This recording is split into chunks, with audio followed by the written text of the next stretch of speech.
12 ज्योतिर्लिंग, इतिहास नहीं अनुभव। पार्ट 1, सोमनाथ, गुजरात।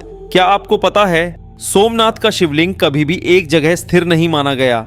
शिव पुराण में सोमनाथ को चलित ज्योति कहा गया है, अर्थात ऐसी ज्योति जो स्थान से नहीं भाव से जुड़ी है। इसीलिए प्राचीन काल में सोमनाथ की पूजा सिर्फ गर्भगृह में नहीं, समुद्र की दिशा में मुख करके भी की जाती थी। मान्यता थी कि सोमनाथ की ज्योति समुद्र की लहरों के साथ स्पंदित होती है, इसलिए यहाँ शिव स्थिर नहीं सदैव प्रवाह में माने गए। इसी कारण सोमनाथ को सिर्फ ज्योतिर्लिंग नहीं जीवित अनुभव कहा गया। पार्ट 2, महाकालेश्वर, उज्जैन। क्या आपको पता है महाकाल एकमात्र ज्योतिर्लिंग है जो दक्षिण मुखी है। शिव पुराण के अनुसार दक्षिण दिशा मृत्यु की दिशा मानी जाती है और महाकाल मृत्यु के भी स्वामी हैं।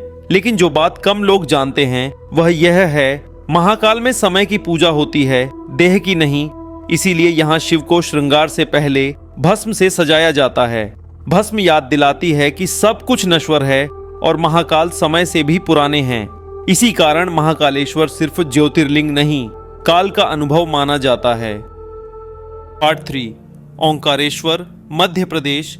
क्या आपको पता है ओंकारेश्वर में एक नहीं 2 शिवलिंग पूजे जाते हैं। एक ओंकारेश्वर, दूसरा ममलेश्वर। शिव पुराण के अनुसार ये 2 शिवलिंग अलग नहीं, एक ही सत्य के 2 रूप हैं।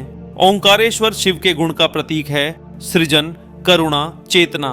ममलेश्वर शिव के अवगुण का, संहार, वैराग्य, शून्य।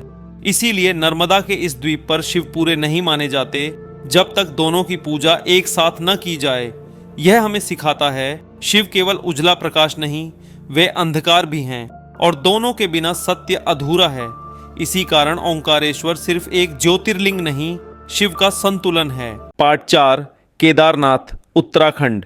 क्या आपको पता है केदारनाथ वह ज्योतिर्लिंग है जिसे मनुष्य ने नहीं चुना। शिव पुराण के अनुसार पांडव अपने कर्मों की क्षमा मांगने शिव के पास आए, लेकिन शिव प्रकट नहीं हुए। वे बैल का रूप लेकर हिमालय में लुप्त हो गए। जब भीम ने उन्हें पहचान लिया, शिव धरती में समाने लगे। जो भाग्य पांडव पकड़ पाए वही केदारनाथ बना। इसीलिए केदारनाथ का शिवलिंग पूर्ण नहीं, अधूरा है और यही इस स्थान की सबसे बड़ी सच्चाई है। केदारनाथ पूजा का नहीं, प्रायश्चित का स्थान है। यहाँ शिव वरदान देने नहीं, उत्तर मांगने आते हैं। हिमालय का मौन, कठोरता और एकांत, यह शिव की परीक्षा नहीं, भक्त की परीक्षा है। इसीलिए केदारनाथ सिर्फ एक मंदिर नहीं, यह अहंकार के पिघलने की जगह है, जहां शिव मिलते नहीं, स्वीकार होते हैं।